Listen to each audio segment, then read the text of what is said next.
خوش آمدید۔ آج ہم ایک بہت ہی بنیادی، بہت گہرے سوال پر بات کر رہے ہیں۔ سوال یہ ہے کہ کیا انسان کی سب سے بڑی، سب سے اہم ضرورت اللہ کی طرف سے رہنمائی یعنی ہدایت ہے؟ ہمارے پاس آج مولانا سید ابو العلا مودودی کی کتاب سیرت سرور عالم سے کچھ حصے ہیں جو Urdu audio books YouTube channel سے لیے گئے ہیں۔ ان میں خاص طور پر نبوت اور اللہ کی طرف سے ہدایت کی ضرورت پر بات کی گئی ہے۔ تو آج ہم کوشش کریں گے یہ سمجھنے کی کہ اس نقطہ نظر کے مطابق انسان کو آخر اللہ کی طرف سے سیدھی رہنمائی کیوں پڑتی ہے۔ آئیے اس میں ذرا گہرائی میں اترتے ہیں۔ جی بالکل، اور یہ تحریر شروع ہی اس نقطے سے ہوتی ہے کہ جیسے اللہ نے ہماری آپ کہہ لیں جسمانی ضرورتوں کا کتنا زبردست انتظام کیا ہے نا، جی ہاں، تو اسی طرح بلکہ مصنف کے مطابق تو اس سے بھی کہیں زیادہ ہماری روحانی اور اخلاقی رہنمائی کا بھی بندوبست کیا ہے۔ تو یہ کوئی اضافی چیز نہیں ہے۔ اچھا، تو پہلا نقطہ ہی بڑا غور طلب ہے کہ ہدایت یعنی سیدھا راستہ جاننا یہ صرف ایک ضرورت نہیں بلکہ سب سے بڑی اور بنیادی ضرورت ہے۔ یہ بات تھوڑی وضاحت مانگتی ہے کیونکہ عام طور پر ہم کھانا، پینا، گھر ان چیزوں کو بنیادی کہتے ہیں۔ جی، اور مصنف اسی فرق کو واضح کر رہے ہیں۔ وہ کہتے ہیں کہ کھانا پینا، رہنا سہنا یہ سب اہم ہے، اس میں کوئی شک نہیں، لیکن یہ ہماری حیوانی حیثیت سے جڑی ہیں، مطلب جاندار ہونے کے ناطے ہمیں یہ چاہیے۔ ٹھیک، مگر ہدایت کی ضرورت ہمیں بحیثیت انسان ہے۔ یہ وہ چیز ہے جو ہمیں باقی مخلوق سے الگ کرتی ہے، اور ان کے مطابق اگر یہ ضرورت پوری نہ ہونا تو گویا انسان کی زندگی کا مقصد ہی آپ سمجھیں ختم ہو جاتا ہے۔ وہ ساری محنت بیکار ہے۔ یہ جو صحیح غلط کی تمیز ہے، زندگی کا مقصد تلاش کرنا ہے، یہی تو انسانیت ہے۔ تو اگر یہ نہیں تو گویا انسان نامکمل رہ گیا۔ بالکل، اگر اسے یہی نہیں پتا کہ جانا کدھر ہے تو اس کی ساری صلاحیتیں، اس کی عقل، سب کچھ ایک طرح سے ادھورا رہ جاتا ہے۔ تو اس زاویے سے دیکھیں تو ہدایت سے انکار کرنا وہ انسانیت کی تعریف سے انکار کرنے جیسا ہے۔ یعنی یہ ہمارے وجود کے مرکز کی بات ہو رہی ہے۔ اچھا، تو پھر یہ سوال نہیں آتا ذہن میں کہ بھئی انسان خود اپنی عقل استعمال کر کے اپنے تجربے سے صحیح راستہ نہیں ڈھونڈ سکتا؟ تاریخ میں فلسفیوں نے، مفکروں نے کوششیں تو کی ہیں نا۔ ہاں، یہ بہت اہم سوال ہے، اور مصنف اس کا جواب دیتے ہیں۔ وہ یہ نہیں کہہ رہے کہ عقل بیکار ہے، نہیں، بلکہ وہ کہتے ہیں کہ صرف عقل، اکیلی عقل اس کام کے لیے کافی ثابت نہیں ہوئی۔ اچھا، دلیل وہ یہ دیتے ہیں کہ انسانی عقل نے خود ہی تاریخ میں زندگی گزارنے کے کتنے سارے راستے، نظریے، فلسفے بنا ڈالیں، اور اگر آپ دیکھیں تو وہ اکثر ایک دوسرے سے بالکل مختلف بلکہ ٹکراتے ہوئے نظر آتے ہیں۔ ہاں، یہ بات تو ہے۔ ایک کہتا ہے یہ صحیح، دوسرا کہتا ہے وہ صحیح۔ بالکل، مصنف کا پوائنٹ یہی ہے۔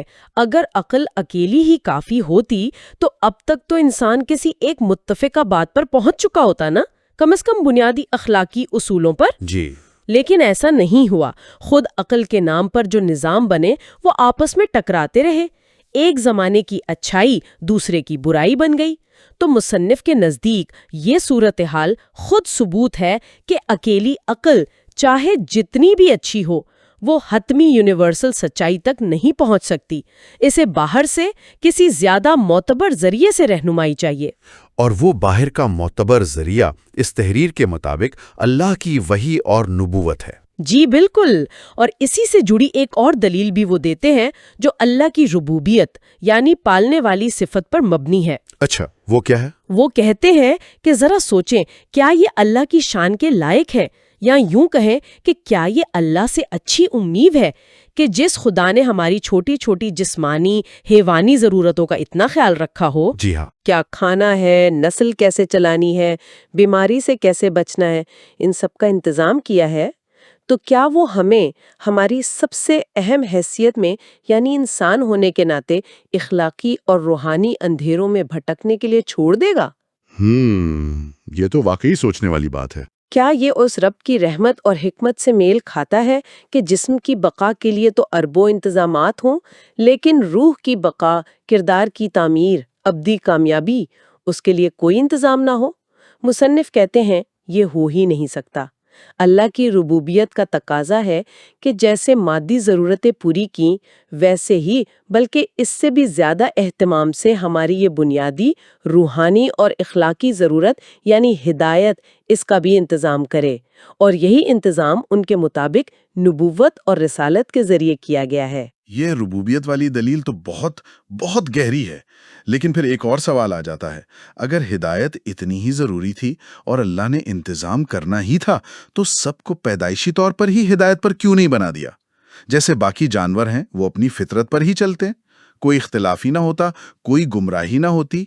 ہاں، اس نقطے پر بھی مصنف بات کرتے ہیں۔ وہ مانتے ہیں کہ اللہ کے لیے یہ بالکل ممکن تھا کہ سب انسان پیدائشی نیک ہوتے، ایک ہی راستے پر چلتے، لیکن اللہ کی حکمت، اس کا پلان کچھ اور تھا۔ وہ کیا تھا؟ اس کی مصلحت یہ تھی کہ ایک ایسی مخلوق بنے جو با اختیار ہو، جو صرف اندھی تقلید نہ کرے بلکہ جسے چننے کی آزادی ہو، چوائس، وہ اپنی مرضی سے صحیح یا غلط چن سکے۔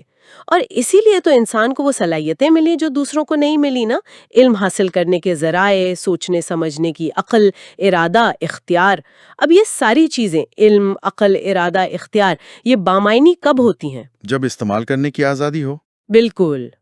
اگر آپ کو مجبور کر دیا جائے ایک ہی کام پر، تو پھر آپ کی عقل، آپ کے ارادے کا کیا فائدہ؟ وہ تو بیکار ہو گئیں۔ وہ جو انسانی شرف ہے وہ تو اسی انتخاب میں ہے۔ یعنی اگر مجبور ہوتے تو وہ جو امتحان والی بات ہے اور پھر اس کے نتیجے میں جو ترقی ملتی ہے وہ سب ختم ہو جاتا۔ جی ہاں، بالکل یہی پوائنٹ ہے۔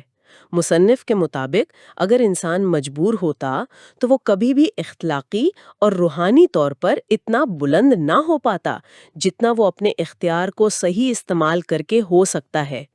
غلط کو پہچان کر چھوڑنا اور صحیح کو جان کر اپنانا، اسی کوشش میں تو انسان کی عظمت ہے۔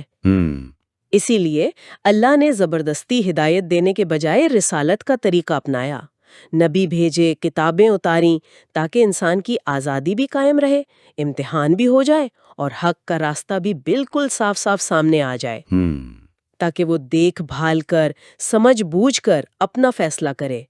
یہ اللہ کی حکمت ہے کہ اختیار دے کر پھر صحیح راستے کی دعوت دی جائے۔ یہ آزادی اور ہدایت کا توازن، یہ واقعی بڑا اہم نقطہ ہے۔ اچھا، اب آگے چلتے ہیں۔ ان ذرائع میں ایک بڑی دلچسپ مثال دی گئی ہے، مجھے بہت پسند آئی۔ مادی دنیا میں راستہ ڈھونڈنا اور اخلاقی دنیا میں راستہ پانا، ان میں ایک مماثلت بتائی گئی ہے۔ زمین کے نشانات اور آسمان کے ستارے، کیا خوبصورت تشبیہ ہے۔ جی، یہ واقعی بہت پیاری اور آپ کہیں دل پہ اثر کرنے والی مثال ہے۔ مصنف ہمیں سوچنے کی دعوت دیتے ہیں کہ اللہ نے زمین کو بالکل ایک جیسا سپاٹ کیوں نہیں بنا دیا۔ کہیں اونچے پہاڑ کھڑے کر دیے، کہیں لمبے چوڑے میدان، کہیں دریا، سمندر، الگ الگ علاقوں کی شکل، رنگ، پودے سب مختلف۔ اس کا ایک بڑا فائدہ کیا ہے؟ یہ چیزیں ہمارے لیے نشانیاں بن جاتی ہیں، لینڈ مارکس۔ جی، جن سے ہم راستہ پہچانتے ہیں۔ بالکل، سمت کا پتہ چلتا ہے، منزل تک پہنچنے میں مدد ملتی ہے، اور اس نعمت کا احساس وہ کہتے ہیں تب زیادہ ہوتا ہے جب آپ کسی بڑے صحرا میں ہوں یا کھلے میدان میں، جہاں دور دور تک کچھ نظر نہ آئے، سب ایک جیسا ہو۔ ہاں، وہاں تو گم ہونے کا بہت ڈر ہوتا ہے۔ جی، یا پھر سمندر میں جہاں پانی ہی پانی ہے، کوئی زمینی نشان ہے ہی نہیں۔ اور وہاں پھر آسمان مدد کرتا ہے، ستارے۔ ایسا ہی ہے۔ مصنف کہتے ہیں اللہ کی رحمت تو دیکھیں کہ ان مشکل ترین جگہوں پر بھی، صحراؤں اور سمندروں کی تاریکیوں میں بھی اس نے قدرتی رہنمائی رکھی ہے۔ آسمان کے ستارے پرانے وقتوں سے لے کر آج تک انسان ان سے سمتیں معلوم کرتا رہا ہے، سفر کرتا رہا ہے۔ تو اس مثال سے وہ کیا ثابت کرنا چاہ رہے ہیں؟ اب وہ اس مثال سے اصل دلیل کی طرف آتے ہیں۔ وہ یہ سوال اٹھاتے ہیں کہ اگر اللہ کو ہمارے جسمانی سفر کی اتنی فکر ہے، جس میں بھٹکنے کا نقصان پھر بھی محدود ہے نا، جی، زیادہ سے زیادہ کیا ہوگا؟ آدمی تھوڑی دیر گم رہے گا، تکلیف اٹھائے گا یا کوئی حادثہ ہو جائے گا، لیکن ہماری اخلاقی اور روحانی زندگی کا جو سفر ہے وہ تو کہیں زیادہ اہم ہے، اور اس میں بھٹکنے کے نتیجے تو بہت زیادہ خطرناک اور ہمیشہ کے ہو سکتے ہیں۔ ہاں، یہ بات تو ہے۔ تو کیا اللہ اس اہم ترین سفر کے بارے میں اتنا لاپرواہ ہو سکتا ہے؟ کیا یہ ممکن ہے کہ جس نے کم اہم سفر کے لیے اتنے نشانات بنائے، وہ زیادہ اہم سفر کے لیے کوئی رہنمائی نہ دے؟ یہ واقعی ایک جسے کہتے ہیں نا، بڑا پاورفل سوال ہے۔ جی ہاں، مصنف کا زور اسی پر ہے کہ یہ اللہ کی رحمت، حکمت اور ربوبیت کے بالکل خلاف ہے کہ جس نے جسمانی سفر کے لیے پہاڑ، دریا، زمین کے خطے بنائے اور ستاروں سے آسمان سجایا، وہ ہماری زندگی کے اصل سفر یعنی اخلاقی اور روحانی سفر کے لیے جہاں بھٹکنے کا انجام ابدی ناکامی ہو سکتا ہے، وہاں کوئی راستہ نہ بنائے، کوئی نشان نہ لگائے، کوئی چراغ روشن نہ کرے، یہ کیسے ہو سکتا ہے؟ تو اس مثال کا خلاصہ یہ ہوا کہ جیسے پہاڑ، دریا، ستارے مادی دنیا میں رہنما ہیں، ویسے ہی انبیاء اور آسمانی کتابیں اخلاقی اور روحانی دنیا میں اللہ کی طرف سے رہنما ہیں۔ آپ نے بالکل ٹھیک پکڑا، وہ ہمارے اخلاقی اور روحانی سفر کے لیے اللہ کے لینڈ مارکس اور نیویگیشن ٹولز ہیں۔ اچھا، اس میں قرآن کی ایک آیت کا بھی حوالہ ہے، سورۃ طٰہٰ کی آیت 50، جس میں حضرت موسیٰ علیہ السلام اور فرعون کا مکالمہ ہے۔ اس میں کیا دلیل ہے؟ جی، یہ بھی ایک بہت گہرا اور جامع استدلال ہے۔ قرآن میں آتا ہے کہ جب فرعون نے حضرت موسیٰ اور ہارون علیہ السلام سے پوچھا کہ تم دونوں کا رب کون ہے، تو حضرت موسیٰ نے جواب دیا، ہمارا رب وہ ہے جس نے ہر چیز کو اس کی ساخت بخشی، پھر اس کو راستہ بتایا، یعنی ہدایت دی۔ طٰہٰ 50۔ آتا کل شیء خلقہ ثم ہدیٰ۔ جی، اب بظاہر تو یہ ایک عام سی بات لگتی ہے کہ اللہ نے ہر چیز بنائی اور اسے اس کا کام سکھایا، لیکن مصنف کہتے ہیں کہ اس چھوٹے سے جواب میں رسالت کی دلیل چھپی ہوئی ہے۔ وہ کیسے؟ حضرت موسیٰ گویا یہ کہہ رہے ہیں کہ اے فرعون، ہمارا رب وہ ہے جس نے کائنات کی ہر چیز کو صرف بنایا نہیں، بلکہ اس کی بناوٹ، اس کی صلاحیت، اس کی ضرورت کے مطابق اسے اپنا کام کرنے کا طریقہ بھی سکھایا، اس کی رہنمائی کی۔ جیسے آپ نے کہا، مچھلی کو تیرنا، پرندے کو اڑنا۔ بالکل، آنکھ کو دیکھنا، کان کو سننا، ہر چیز کو اس کی فطرت کے مطابق ہدایت دی۔ تو جو خدا پوری کائنات کا خالق بھی ہے اور ہادی یعنی ہدایت دینے والا بھی ہے، کیا وہ انسان جیسی اشرف، باشعور، با اختیار مخلوق کو بغیر کسی خاص رہنمائی کے چھوڑ دے گا؟ نہیں، یہ تو نہیں لگتا۔ حضرت موسیٰ کے جواب میں یہی بات پوشیدہ ہے کہ اللہ کا یہ جو یونیورسل قانون ہے نا، تخلیق اور ہدایت کا، یہ لازماً تقاضا کرتا ہے کہ انسان کی شعوری اور اختیاری زندگی کے لیے بھی کوئی نہ کوئی مناسب انتظام ہو۔ اب چونکہ انسان کی نیچر باقی مخلوق سے الگ ہے، وہ عقل رکھتا ہے، اختیار رکھتا ہے، تو اس کی رہنمائی کا طریقہ بھی الگ ہوگا۔ وہ مچھلی یا پرندے والا فطری طریقہ نہیں ہو سکتا۔ تو پھر کیا طریقہ ہوگا؟ مصنف کے تشریح کے مطابق انسان کی شعوری اور اخلاقی فطرت کا تقاضا ہے کہ اس کی رہنمائی بھی شعوری طریقے سے ہو، یعنی اللہ کی طرف سے ایک انسان، رسول آئے جو اللہ کا پیغام لے کر آئے اور دوسرے انسانوں تک پہنچائے، جو عقل سے بات کرے، دلائل دے۔ بالکل، جو عقل کو اپیل کرے، دل کو چھوئے، دلیلوں اور نشانیوں سے سمجھائے اور خوب عمل کر کے نمونہ پیش کرے اور سیدھا راستہ دکھائے۔ یہی ہے رسالت کی ضرورت اور حکمت جو حضرت موسیٰ کے اس چھوٹے سے مگر جامع جواب میں چھپی ہے۔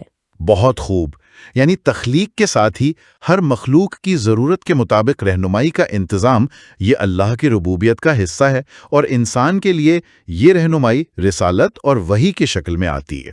جی، یہی اس قرآنی دلیل کا خلاصہ ہے جو مصنف نے پیش کیا ہے۔ تو آج کی ساری گفتگو کا نچوڑ یہ نکلتا ہے کہ مولانا مودودی کی اس تحریر کے مطابق اللہ کی طرف سے جو ہدایت آتی ہے، یعنی نبوت و رسالت کے ذریعے، یہ انسان کے لیے کوئی آپشنل چیز نہیں، کوئی ایکسٹرا چیز نہیں، بلکہ اس کی سب سے بنیادی، سب سے فیصلہ کن ضرورت ہے۔ جی ہاں، اور اللہ نے اپنی حکمت اور رحمت سے اس ضرورت کو پورا کرنے کا بالکل ویسا ہی مکمل انتظام کیا ہے جیسے ہماری باقی جسمانی ضرورتوں کا کیا ہے، بلکہ شاید اس سے بھی بڑھ کر۔